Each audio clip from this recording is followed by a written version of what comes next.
Sir இப்போ நீங்க முதியோர் இல்லம் வந்து உங்களோட ஃபைனல் கோல் அப்படின்னு சொல்லியிருக்கீங்க. ஆமாம்.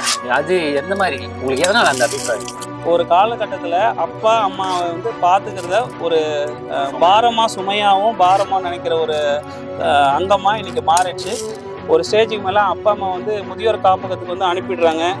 நிறைய பேர் என்ன பண்ணுறாங்கன்னா, நாங்கள் மாதம் ஆனால் 10,000 கொடுத்துட்றோம், எங்கள் அம்மாவை வந்து இங்கே சேர்த்துடுறோம், எங்கள் அப்பாவை இங்கே சேர்த்துறோம், நீங்கள் பார்த்துக்கோங்க, அந்த காசை நாங்கள் கொடுத்துறோன்னு சொல்லிட்டு இருக்காங்க.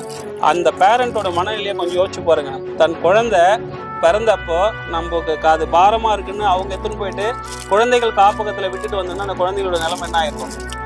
ஆனால் அந்த பேரண்ட்ஸு அவங்க பிச்சை எடுத்தால் கூட அந்த குழந்தைய நல்லபடியாக காப்பாற்றி ஒரு வளர்த்து விட்றாங்க. ஆனால் அவங்க வளர்ந்ததுக்கப்புறம் ஒரு ஸ்டேஜுக்கு மேலே அந்த அப்பா அம்மாவை எடுத்துன்னு போயிட்டு முதியோர் இல்லத்தில் சேர்க்குற வழி, நான் நிறைய முதியோர் இல்லத்துக்கு போயிருக்கேன், அது எனக்கு நிறைய வேதனை கொடுத்தது. ஸோ அதையே நம்ம பண்ணக்கூடாது அப்படின்றது தான்.